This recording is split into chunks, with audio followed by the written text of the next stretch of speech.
The autumn sunlight streams through my windows, creating golden patterns across the dining table I spent 3 hours arranging. 24 place settings with vintage china I collected over months. 24 crystal glasses catching the light. 24 empty chairs. My phone chimes again. The sound pierces the silence like an accusation.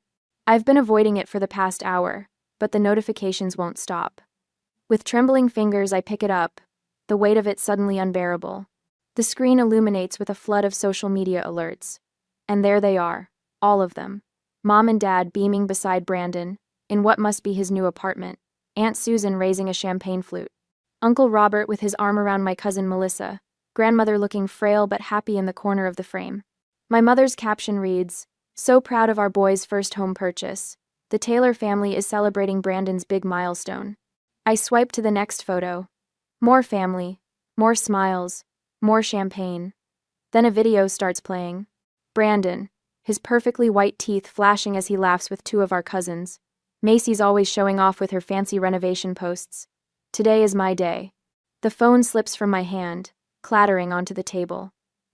I press my palm against my mouth, but it doesn't stop the sob that escapes. Tears blur my vision as I stare at the untouched appetizers, the wine I splurged on because Dad loves a good Cabernet, the homemade rolls cooling in their basket. Just hours ago, I was humming as I moved around this kitchen.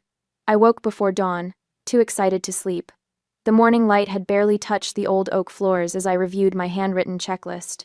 The invitations sent weeks ago promised a 2 p.m. celebration of my first home. This 1,920 seconds. Craftsman I'd poured my savings and 9 months of sweat equity into restoring. "You're going overboard again," Rachel had said, watching me arrange flowers in the vintage blue vases I'd collected specifically for this day. But her smile was kind as she helped me polish the silverware that once belonged to my grandmother. "I want everything to be perfect," I'd explained, adjusting a napkin for the 4th time. Mom said the house was too small when I bought it. Dad thought the neighborhood was questionable. I need them to see what I've created here. Rachel had squeezed my shoulder.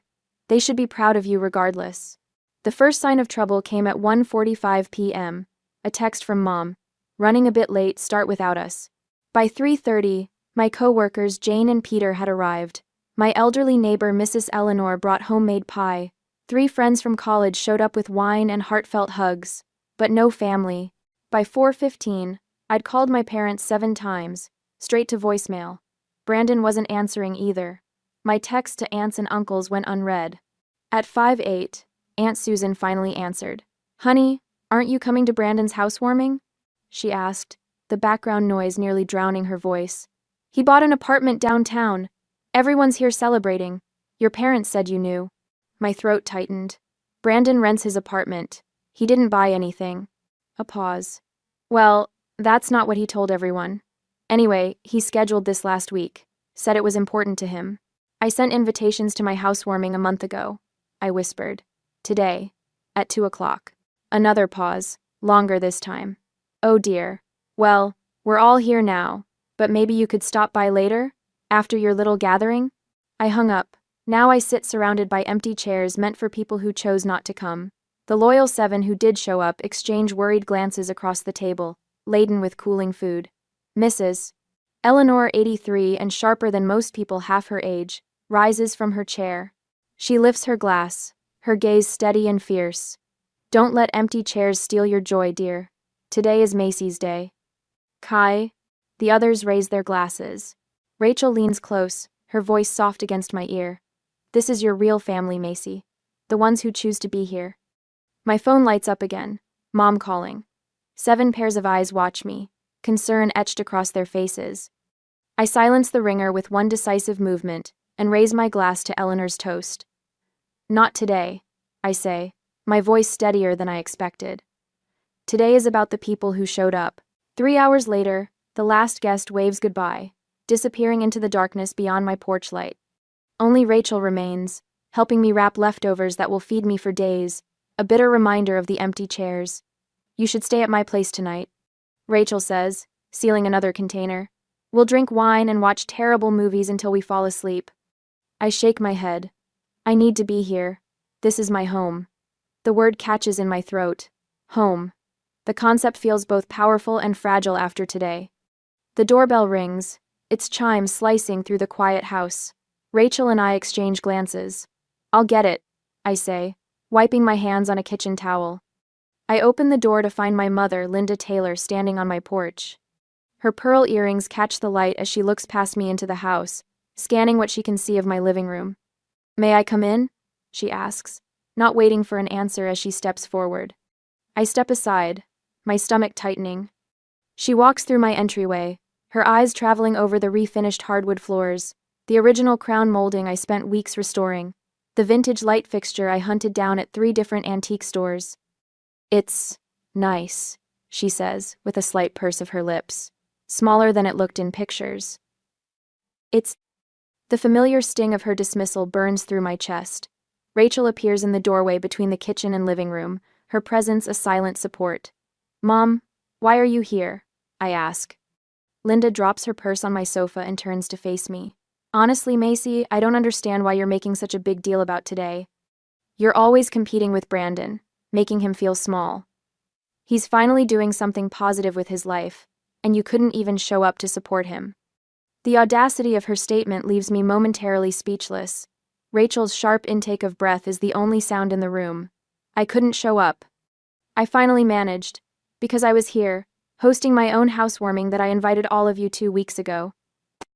"Well, these things happen," she says with a wave of her hand. "You know how busy we all are. Brandon only decided on his housewarming a week ago. He was so excited about it. I feel something shift inside me. A week ago? But my invitations went out 4 weeks ago." Linda busies herself adjusting a pillow on my sofa. "Brandon has been going through a rough patch. When he told us he was hosting a little gathering, we thought it would be good for him. Give him some confidence." "He told you it was a rental apartment, not a purchase, right?" I ask, my voice steadier than I feel. Linda's fingers freeze on the pillow. "Well, you know how your brother is with details. What matters is that he's finally taking some initiative." "Mom," I say slowly, realization dawning, "did you know Brandon scheduled his party on the same day as mine?" Her silence answers my question more clearly than words could. "You knew," I whisper. "You all knew. And you helped him pretend he bought a place when he's just renting." The betrayal slices deeper than I thought possible. "You staged a fake celebration to deliberately overshadow mine." "Now, you're being dramatic." Linda straightens, her defense mechanism kicking in. "Not everything is about you, Macy. Brandon needs our support more than you do. You've always been the independent one." "Independent?" The word catches fire in my throat. I've been independent because I had to be. My entire life, you've ignored my achievements while celebrating Brandon's mediocrity. Linda's eyes widened. I've never spoken to her this way before. "When I made the honor roll, you were too busy at Brandon's average football games to attend the ceremony. When I got my scholarship, you spent the night consoling Brandon because he didn't get his, even though he barely maintained a C average." My voice grows stronger with each word. "I worked 3 jobs to put myself through graduate school while you paid Brandon's rent after he dropped out of community college. I saved for 7 years to buy this house while you funded one failed business venture after another for him. We've always supported both of you equally," Linda protests, but the lie hangs hollow in the air between us. "I spent $62,000 and 9 months renovating this house myself," I continue, trembling now. "Every weekend, every vacation day, every spare hour after work. Meanwhile, you criticized my wasteful purchase in a questionable neighborhood without ever bothering to visit." Linda's face hardens. "After all we've done for you." "What exactly have you done for me?" The question erupts from someplace deep and wounded. "Name one thing you've done to support my dreams the way you support Brandon's." Her silence stretches between us. Rachel stands witness to a confrontation decades in the making. "This house is mine," I say, walking to the front door and pulling it open wide. "Earned by me. Get out." Linda's mouth opens in shock. This is not how our conversations end. Usually, I apologize for upsetting her, for being difficult, for existing in a way that requires more than she's willing to give. "Macy Elizabeth Taylor, you do not speak to your mother that way." "I just did," I reply, my voice calm despite the storm inside me. "Please leave." She gathers her purse, her shoulders stiff with indignation. "Your father will hear about this." "I'm sure he will." As the door closes behind her, I lean against it, feeling both hollow and somehow fuller than before. Rachel approaches quietly, wrapping her arms around me. "I'm proud of you," she whispers. Morning sunlight streams through my kitchen windows when the doorbell rings again. I've barely slept, replaying last night's confrontation in endless loops. When I open the door, my father, Charles Taylor, stands on the porch alone, his tall frame slightly stooped, his expression uncharacteristically uncertain. "May I come in?" he asks softly. I step aside wordlessly. Unlike my mother, he pauses in the entryway, taking in the details of my home with genuine attention. "Could I see it?" he asks. "The house, all of it." I lead him through each room: the kitchen with its restored original cabinets, the living room with built-in bookshelves I sanded by hand, the office where I work remotely 2 days a week, the guest bedroom that Rachel helped me paint a soft sage green. In my backyard, he stops by the vegetable garden beds I built last month. "You did all this yourself?" he asks. "Most of it," I answer.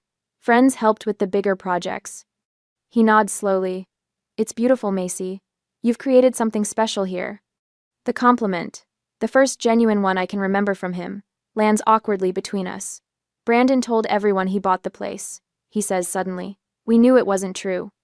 The confirmation of their deliberate deception still stings, even though I already knew. "Your mother is very upset," he continues. I recognize the familiar pattern, the attempt to re-establish control through guilt. "Perhaps if you apologized, we could put this behind us." "I won't apologize for telling the truth," I reply, "or for expecting basic respect." His expression hardens slightly. "You know, Macy, we're not getting any younger. And our estate." "I don't need your money," I interrupt. "I never did." Something shifts in his face: anger, perhaps, at losing the leverage he thought he had. But in that flash of emotion, I see something else, the pattern that has defined my entire life. "You gave Brandon 3 business loans," I say quietly. "The sports equipment shop that closed in 6 months, the food truck he sold after 3 weeks. The investment scheme was actually a pyramid scheme." "He has potential," my father replies automatically. "He just needs support to find his way." "And what about me? Did I ever have potential worth supporting?" His silence speaks volumes. A car pulls into my driveway. Rachel emerges with an older woman I recognize as her friend, Dr. Elaine Foster. Behind them, Mrs. Eleanor parks her ancient Buick, stepping out with a covered dish in her hands. My phone chimes with messages from coworkers who attended yesterday, sending photos and supportive texts. "I should go," my father says, watching the arrivals with a frown. "Your mother expects you to call and apologize. The family has been through enough drama." "You can't threaten me with family estrangement when that's already my reality," I reply, walking him to the door. He pauses on the threshold. "This isn't how family treats each other, Macy." "I know," I say quietly. "That's the problem." As the door closes behind him, I lean against it, exhaling slowly. "Doctor." Foster approaches, her kind eyes assessing me with professional interest. "That's the first step," she says gently, recognizing the pattern. The little red notification dot on my Instagram app has been haunting me for 7 days. Every time I unlock my phone, it stares back, daring me to peek at the damage my family continues to inflict. I'm sitting in my home office, surrounded by the pale green walls I painted myself, when my phone buzzes with another text. "Aunt Susan again. Your mother is very upset. When are you going to apologize?" I set the phone down on my desk without responding. The wooden surface still smells faintly of lemon oil from yesterday's polishing. Through the window, I can see the maple tree in my backyard, its leaves turning golden in the October sunlight.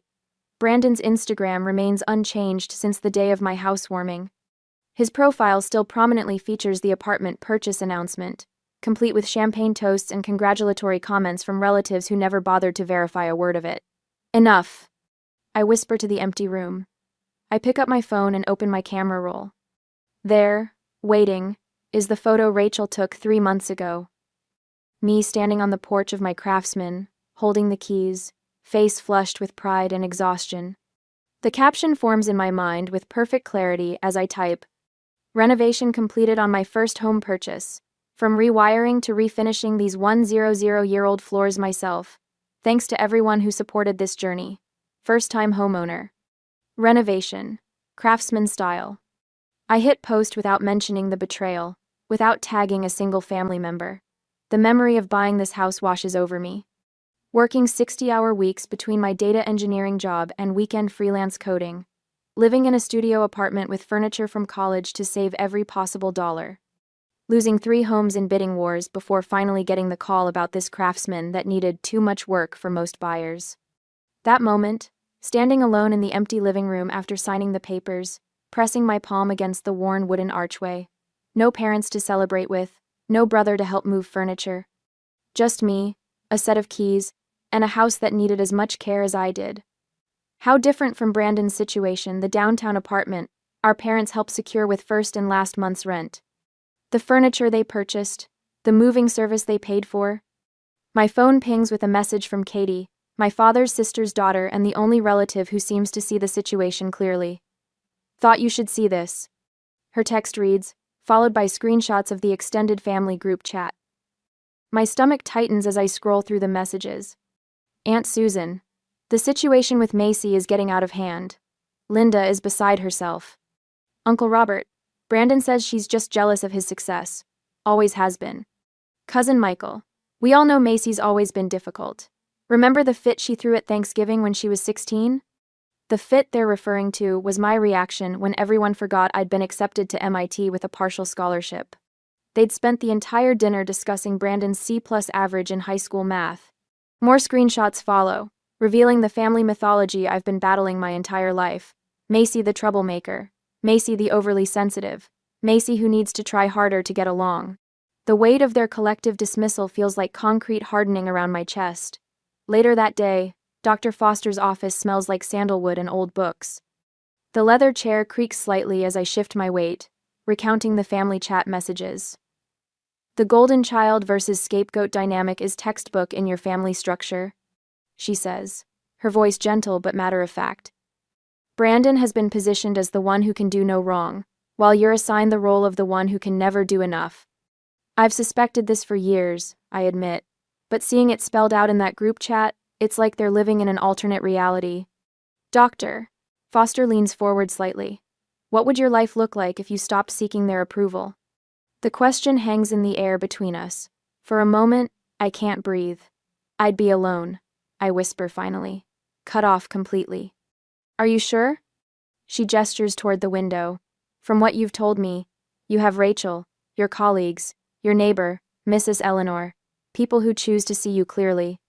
I consider this, but they're not family. Aren't they? Dr. Foster asks, her eyes kind. What makes someone family, Macy? The question follows me home, echoing as I pull into my driveway. Rachel's car is already parked out front, along with 3 others I recognize co-workers from the office, paint cans and rollers visible through their car windows. Surprise! Rachel calls from the porch, gesturing to the group behind her. Painting party for the guest bathroom.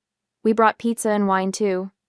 Inside, Mrs. Eleanor is already there, arranging flowers in a vase on my dining table. I brought cuttings from my garden, she explains, and I want to show you how to prune those rose bushes out front before winter. My grandmother taught me, and someone should know these old techniques. Over the next 2 weekends, the house fills with more than paint fumes and sawdust. Laughter echoes through rooms that once felt hollow with expectation. My co-workers, Jane and Peter, become regular dinner guests. Mrs. Eleanor teaches me her grandmother's secrets for growing the perfect tomatoes next spring. The doorbell rings on a Wednesday evening as I'm cooking dinner. Through the frosted glass, I recognize Brandon's silhouette. Immediately the confident stance, one hand casually in his pocket.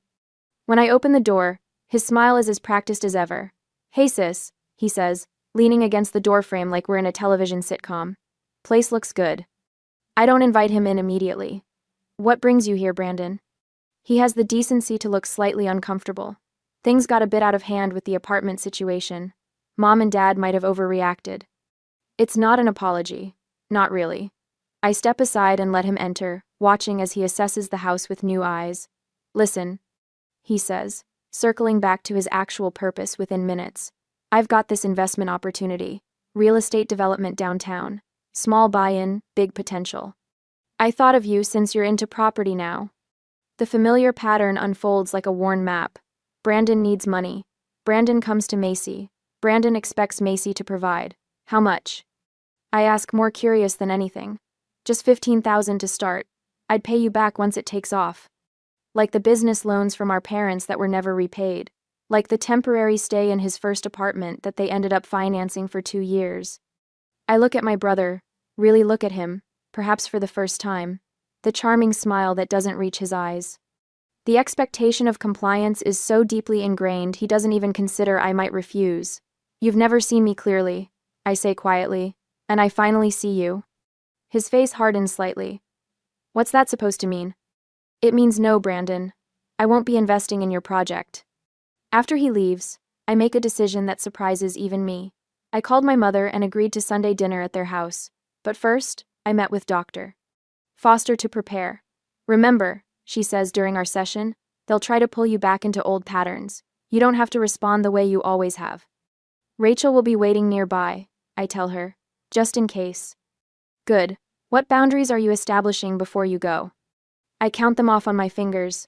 I'll leave if they belittle my house or my choices. I won't discuss lending money to Brandon. I won't stay longer than 90 minutes. Dr. Foster nods. And what's your purpose in going? To see if honesty is possible, I reply. To see if there's anything worth salvaging. Sunday arrives cold and clear. I park in front of my parents' suburban home, its perfect lawn, and matching porch furniture, a stark contrast to my eclectic craftsman. Taking a deep breath, I walk to the door. The silence when I enter the dining room is deafening. Brandon attempts a joke that falls flat. My father clears his throat repeatedly. My mother busies herself with serving dishes, avoiding eye contact. Thank you for coming, Macy, my father finally says. I take my seat at the table. I'm here to see if honesty is possible. The words land like stones in still water. No one seems to know how to respond to direct communication. We make it through most of dinner with strained small talk about weather and neighbors. My mother asks about my job but interrupts before I can fully answer. My father inquires about the house but winces when I mention the new water heater I installed myself. The tension breaks when my mother sets down her fork with a sharp click against fine china. I don't understand why you had to buy such an expensive house, she says. All that money when you could have had something more reasonable, like Brandon did.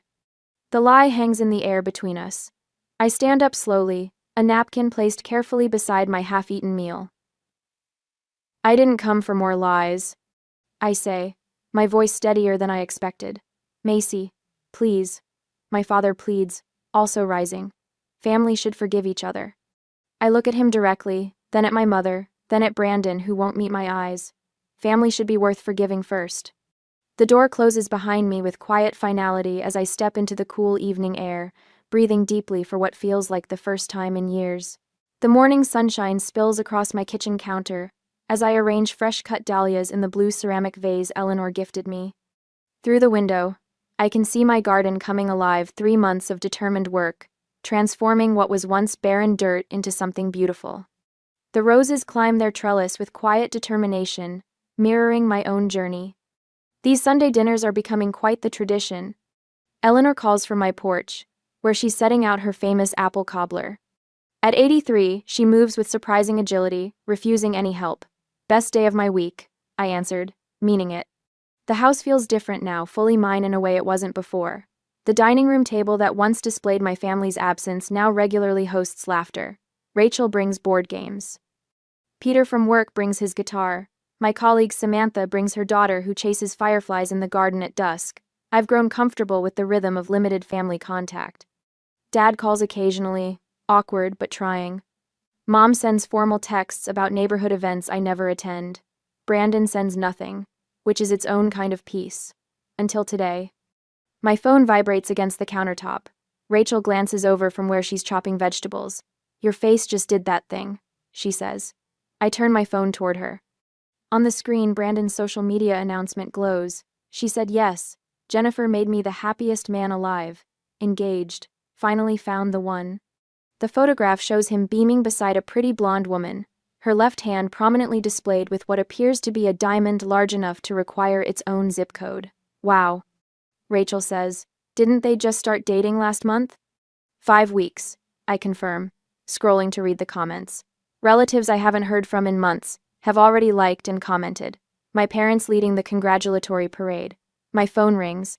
Mom's name flashes on the screen. Macy.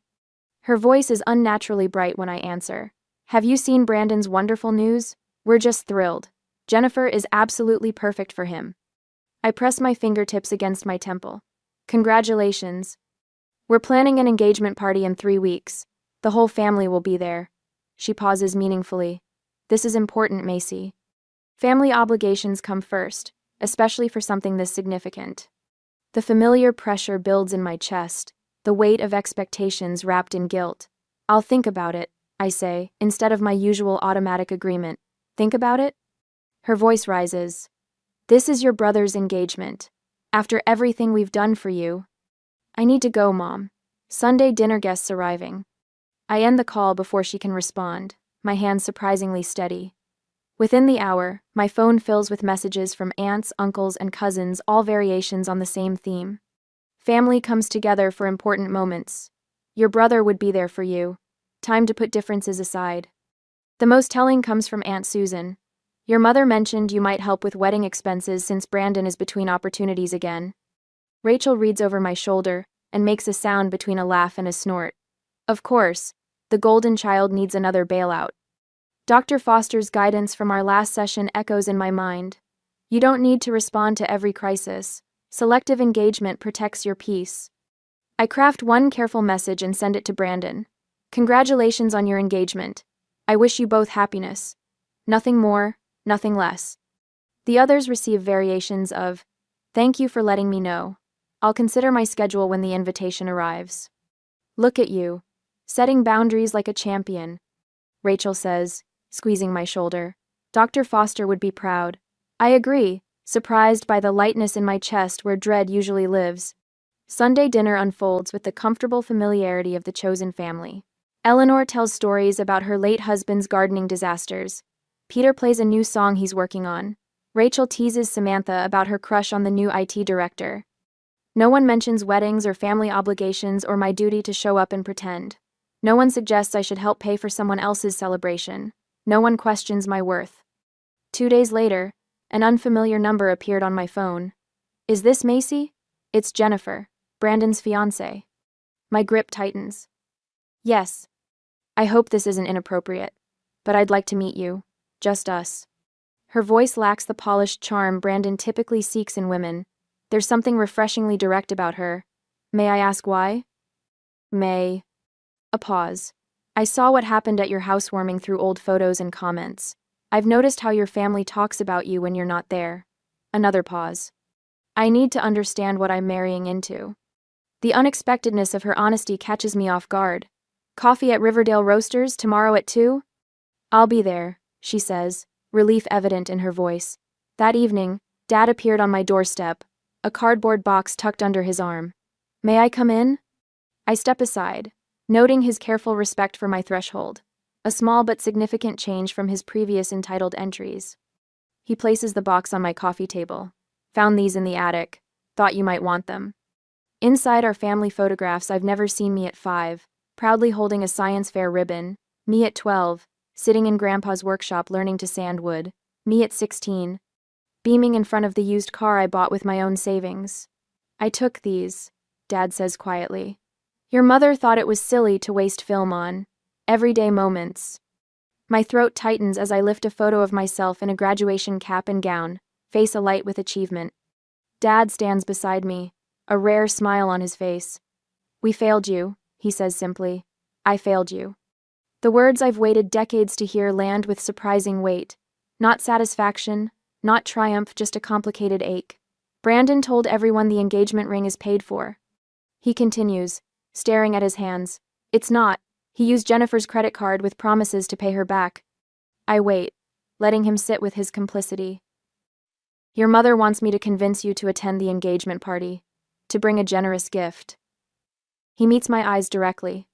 She doesn't understand that things have changed. Outside in my garden, Eleanor's wind chimes signal a shifting breeze. Some things have changed, I agree. Some haven't. Dad nods, understanding the boundary. He stands to leave, pausing at the door. The house looks beautiful, Macy. You've built something real here. 2 hours later, Mom arrives unannounced, barging in with familiar entitlement. "This ridiculous distance has gone on long enough," she announces. "You will attend Brandon's engagement party and behave like family, or you won't be family. It's that simple." The threat that once would have devastated me now feels strangely powerless. "That's not a choice you get to make anymore," I tell her, my voice calm. Her face reddens. "After everything, I'll decide about the party on my own terms. You can show yourself out." The following afternoon, Jennifer and I sit in the corner of Riverdale Roasters. She's nothing like Brandon's usual girlfriends, no artificial polish, no calculated charm. "My parents divorced when I was 12, she explains, stirring her coffee. "My father was like Brandon in many ways, charming, always the victim, never responsible. My mother enabled him until she couldn't anymore. Understanding passes between us." "Are you sure about marrying him?" I ask. Her smile is sad. "No, but I need to see this clearly before I decide." I consider my response carefully. "I'll come to the engagement party," I tell her.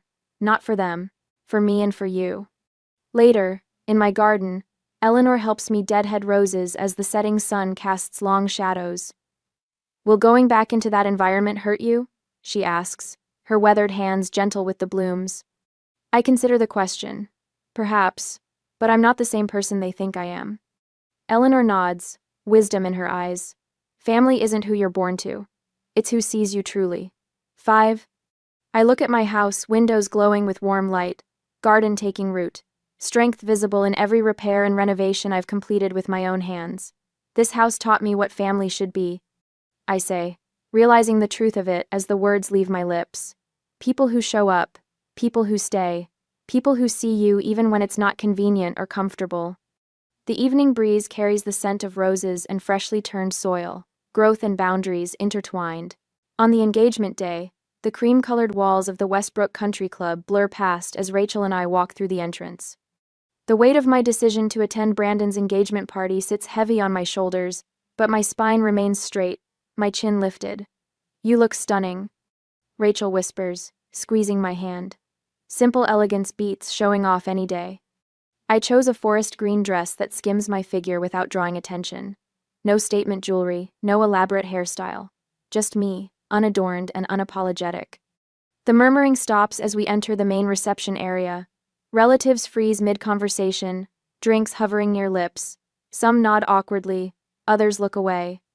I spot Aunt Susan whispering behind her hand to Uncle Robert, their eyes darting in my direction. Brandon stands near the gift table, his smile faltering as he notices me. He clearly expected an empty chair with my name on it, another opportunity to paint me as the difficult one. Jennifer waves from across the room, relief washing over her face. My parents approach with practiced smiles that don't reach their eyes. Mom's relief quickly morphs into something sharper, more calculating.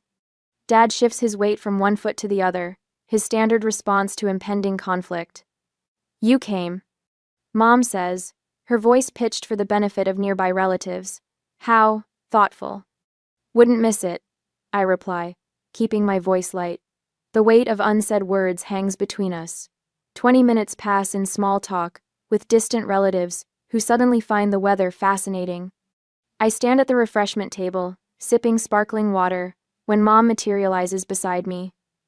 "Listen carefully," she hisses, face arranged in a pleasant smile for onlookers. "Don't mention your house tonight. This is Brandon's moment." The old pattern tries to reassert itself. Linda dictates. Macy complies. Dad hovers nearby, his expression torn between intervention and preservation of the precious family peace. "Mom, not everything has to be about you," she continues, rearranging canapes on her small plate. "Just once, can you let your brother have his moment without competition?" Before I can respond, Jennifer approaches, her cream cocktail dress catching the light. Her eyes darted between Mom and me, reading the tension. "There you are, Macy," she says warmly. "I've been hoping to catch you." Mom's smile tightens. "We were just discussing family matters, dear." I take a deep breath, centering myself. Dr. Foster's words echo in my mind. "Your response belongs to you, not to them." I turn to Jennifer, a genuine smile warming my face. "I'm here to celebrate you, Jennifer. Nothing else matters tonight." The simple truth hangs in the air. Mom's fingers tighten around her glass, her manipulation attempt thwarted. Jennifer links her arm through mine, pulling me gently away. "Thank you for coming," she whispers. "It means more than you know." The evening progresses, a careful dance of social niceties. Then comes the moment Brandon rises for his toast, champagne flute in hand. "Jennifer and I are so grateful to see everyone here tonight," he begins, his charm on full display. "As you know, this year has been full of milestones for us. My new home purchase, this engagement." Jennifer's smile falters. Her eyes find mine across the table. The relatives who believed his apartment purchase story shifted uncomfortably in their seats. Aunt Susan studies her plate with sudden interest. I sit still, sipping my water, refusing to correct or engage. The lie collapses under its own weight as Jennifer's confusion becomes visible to everyone watching. After the toast, Jennifer pulls Brandon aside. Their heated whispers carry across the room. Brandon's gestures grow increasingly desperate as he glances toward our parents. Mom straightens the centerpiece with fierce concentration. Dad examines his watch as if time itself might rescue him. Later, I step onto the terrace for fresh air. The spring evening wraps around me, cool and clean. There you are.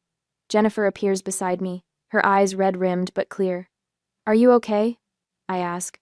She shakes her head. "I had no idea how deep this goes. The apartment, the job promotion he never got, the savings that don't exist." Her voice breaks. "Your parents know, don't they?" "They've always known." "Yes," I answered simply. "They've always known." "How do you handle it? This family?" I consider her question, watching the stars appear in the darkening sky. I'm still learning, but choosing the truth helps, even when it hurts. The terrace door bangs open. Brandon storms toward us, face flushed. "What are you doing?" he demands. "You're turning her against me." Jennifer straightens. "She's just being honest with me, Brandon." "Honest?" He laughs bitterly. "She's always been jealous of me. Ask anyone in the family." "I just did," Jennifer says quietly. "I asked your cousin Mark about the apartment. He seemed confused." Brandon's mask slips, revealing the entitlement beneath. "So what if I rent? Everyone embellishes sometimes." "This isn't about the apartment," I say quietly. "It's about the pattern." The family mythology unravels before everyone on the terrace. 3 other relatives have wandered out, witnessing Brandon's growing agitation. I gather my purse, suddenly weary. I should go. Mom appears in the doorway, her voice tight. "Macy, don't make a scene." Dad steps forward, his face lined with something new recognition. "Let her go, Linda. We've done enough." The simple statement hangs in the night air. Mom stares at him, shocked by this deviation from the script.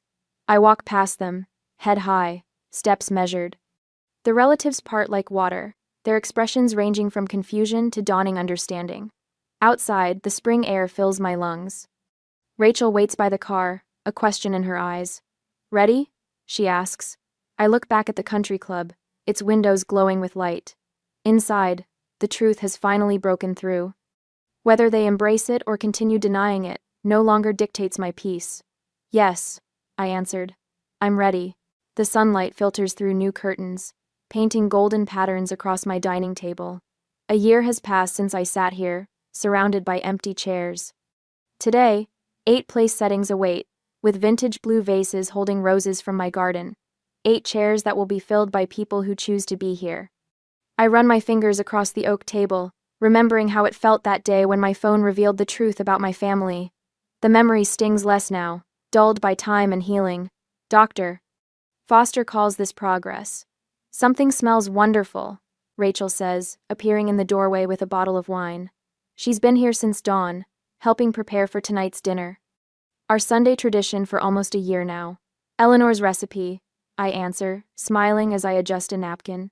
She swore her pot roast could heal anything. The walls around us tell our story better than words could. Photos of my chosen family fill spaces once reserved for blood relatives. Rachel and I painted the living room. Peter and Jane from work helping install bookshelves. Mrs. Eleanor taught me to plant hydrangeas before her health declined last winter. "You should see the garden," I tell Rachel, leading her to the back door. "It's wonderful." Outside, the yard has transformed from barren dirt to vibrant life. Eleanor's gardening lessons weren't just about plants. Gardens teach patience, she told me during our therapy sessions. Some relationships bloom quickly, others take seasons of care, and some never take root at all. Dr. Foster and I meet monthly now instead of weekly. Yesterday, she asked what I've learned in a year. I've learned to build fences, I answered.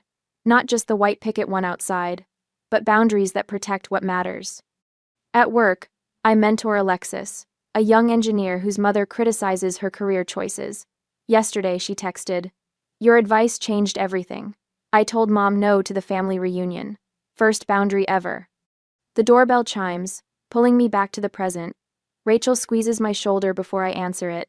My father Charles stands on the porch, holding a potted plant, uncertainty etched across his face. Our monthly coffee meetings have been awkward but honest steps toward something new. "I thought your garden might have room for this," he says, offering a small lilac bush. "Your grandmother had one at our first house." I accept it with a genuine smile. It's perfect for the corner bed. Inside, Charles takes in the transformed space. The home my mother still refuses to visit. She remains locked in her narrative where Brandon deserves endless chances, and I remain ungrateful. Brandon blames Jennifer for leaving him after the engagement party truth came out. Last I heard, he moved back home, still spinning stories about opportunities just around the corner. The doorbell rings again. More chairs fill as my chosen family arrives. Laughter echoes through rooms once filled with silence. Charles watches from the periphery, his presence both foreign and familiar. When everyone is seated, Mrs. Eleanor's empty chair, an honored absence among us, Jane raises her glass. "To the house that truth built," she says, echoing Eleanor's words from her final visit. Later, as twilight softens the edges of the day, Charles finds me on the porch. "You built something beautiful here," he says quietly, "in this house and in your life." I hear what remains unspoken. Regret, admiration, the complex tangle of a relationship that may never fully heal, but might still grow into something true. Inside, more friends arrive for dessert. My home glows with warmth visible from the street, so different from that empty house of a year ago. I welcome new guests at the door, catching glimpses of the family I've created. The realization settles in my chest like a deep breath. True family sees you clearly and chooses to stay. As night falls, I look back at my home filled with conversation and connection. Sometimes you set a table for 24, but only 8 show up, and those 8 become everything.